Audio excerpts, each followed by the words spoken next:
My daughter told me she would do anything for me, but I don't recall asking her to murder her mother.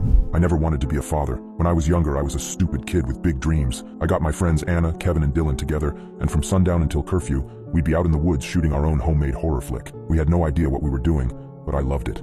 I promised myself that as soon as I'd saved up enough from my crappy gas station job, I was going to catch a bus out to LA and become a filmmaker. And then Anna got pregnant. Anna was Catholic, and she refused to even consider getting an abortion. She told me she was going to raise the baby and that I could stick around if I wanted, or not. I thought long and hard about leaving, but I remembered how hard it was on my mom and me when my dad took off, and I swore I'd never do that to anyone. No, I wasn't going to be like my dad. I was going to take care of my responsibilities like a real man, so I stayed. Just for a little while, I told myself. Just until we could save enough to make the move. I already had $200 in my account, just needed a little more. Anna said she would go with me wherever I needed to be, even though I knew she didn't hate the town like I did. She thought it was peaceful and sweet, and she disliked the speed and noise of big cities. Whatever, I thought. She'd like it enough once we got there. The plan was still the same. It would just take a little longer was all. I was still going to get out. I had to. Everyone had told me that my life would change when the baby came, that I was going to feel this surge of love and joy just looking at her. But when I saw that squirming little creature, gray and gooey and covered in blood, screaming like a murder victim, all I wanted to do was get away. It was like a prop from a horror flick, and I almost shoved the doctor off when he handed it to me. "What a beautiful baby girl," the nurses said. I didn't know how they could call this thing beautiful. Her name was Olivia, and she loved me. Whenever she bumped her knee, she wanted me to kiss it. When it was time for bed, she wanted me to read her a story. When the other kids were mean to her at school, it was my shoulder she wanted to cry on. She followed me everywhere and looked at everything I did with total admiration and awe. I wish I could tell you I warmed to her, but there's no use in lying about these things. Not anymore. Not after what happened.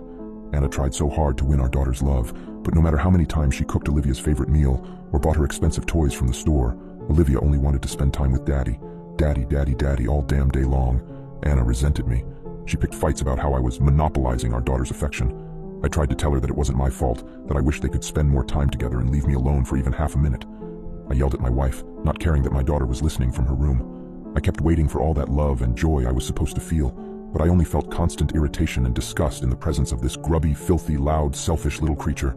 This creature that followed me like a mangy puppy, her sticky, stinking fingers on my leg, on my hands, on my face, and always, when my revulsion had reached its highest pitch and I was ready to blow up at her just for being born, she would look at me with those big blue eyes and say, "I love you, Daddy." And she would wait for me to say it back, but I could only nod and send her off to bed. I worked longer hours, but it became harder to save money. Olivia needed school supplies, ADHD meds, clothes, lunch money. Anna kept buying toys, trying to win her daughter's love. I spent more and more time at the bar after my shift, drinking my paycheck away. But I kept trying to save, kept trying to build up my little nest egg. The dream had faded, but it was still there. Hollywood, filmmaking career, getting out of the town. Yes, I had to get out. I had to. I just capped off another long shift and a long stint at the bar the night it happened. I stumbled into our little rental on the outskirts of town, and I saw Anna sitting on the couch. She was bathed in the dim light from a desk lamp that served as our only living room light, and she was surrounded by a little graveyard of wadded up tissues. I'd seen her like this before, on nights when Olivia told her that she didn't want to play with her, or talk to her, or be around her at all. "Where's Daddy?" she would go, and Anna would have a breakdown and scream at me all night. Knowing I was in for it, I went on the offensive to try to gain an advantage. "Jesus Christ, can't I come home to a happy house just once after spending all day working for you? Is that so much to ask?" Anna didn't move, didn't react, didn't call me names or threaten to take Olivia with her to her aunt's. She just sat there, staring off into nothing, clutching a soggy lump of tissue to her lips. "I'm pregnant," she said. My gut fell out from under me. Shock became fear. Fear became rage. "What? How? You're on the pill, right? Have you been taking it regularly?" She looked up at me, her eyes swollen and red. "You know what I have to do," she said. "You know I have to have the baby." I exploded. I told her that it wasn't fair, that I had dreams, that it was my life that she was destroying. I accused her of purposefully sabotaging my dreams out of jealousy, of conspiring to have another baby because Olivia didn't love her. "What's wrong, Daddy?" Olivia was standing in the doorway looking at me with those big, wet blue eyes. "Go back to bed, baby," Anna sobbed. "Are you okay, Daddy?" Olivia said. "Listen to your mother," I said. "Are you mad?" Olivia said. "Get back to bed now." "But Daddy, if you're mad, I want to help." "Shut up and get to bed," I screamed. She stared at me, a deep well of hurt in her eyes. She scurried from the doorway and slammed the door to her room. I turned and went down the basement steps, slamming the door behind me. I paced around the concrete floor for hours, thinking. In the dim light, I stumbled into an old cardboard box. I looked down at it, then opened it up. It was the movie camera and the tapes I'd used to make my horror movie in high school. I dusted one off, and went to the little TV cart in the corner with the old VHS machine connected to it. I plugged them in, then slid the tape into the machine, listening to the ancient gears whine and spool inside. I watched the movie, tearing up as I looked at myself in my stupid, stupid youth. "Why are you sad, Daddy?" I turned. Olivia was standing behind me, her big sad eyes watching me cry. I tried to wipe my face clean, feeling my skin flush with shame. "I thought I told you to go to bed," I said. She looked up to the dusty TV screen. "What's that?" she said. I followed her eyes. It was the climactic moment, when my character, who was secretly the killer all along, murders Anna's character. I was straddling her and driving a fake plastic knife into her gut, while she screamed and choked on barbecue sauce. "That's my movie," I said. Her eyes opened wide in admiration. "You made a movie?" "Yes," I said, too exhausted to even yell at her anymore. "That's me and your mom. That's what we looked like when we were young."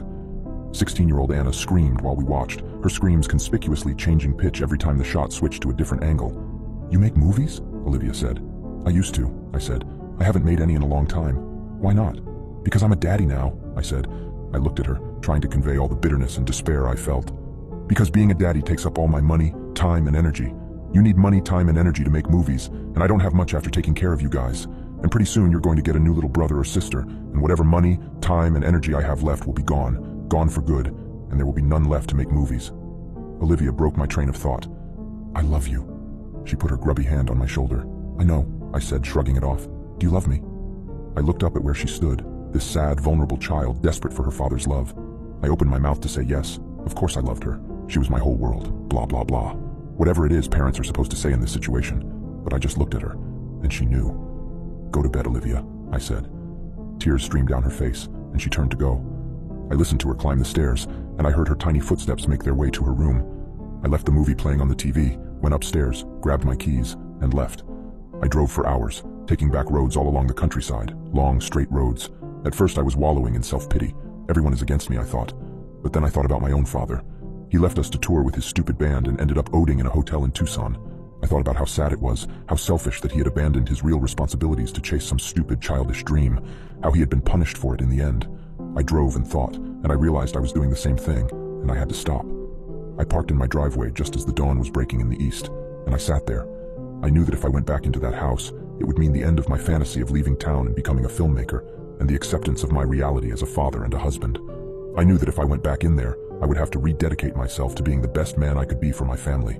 A real partner for Anna, a real role model for Olivia and our new child, that I would have to work hard to mend bridges and build new ones.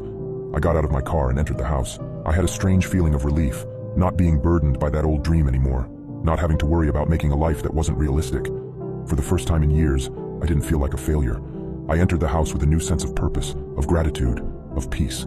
Finally, after all this time, I felt the love for my family that I was supposed to feel. "Anna," I said, "we have to talk. I'm sorry for—" I turned the corner into the kitchen. Anna was sprawled out on the floor, her skin gray, her face slack, her eyes rolled up in her skull.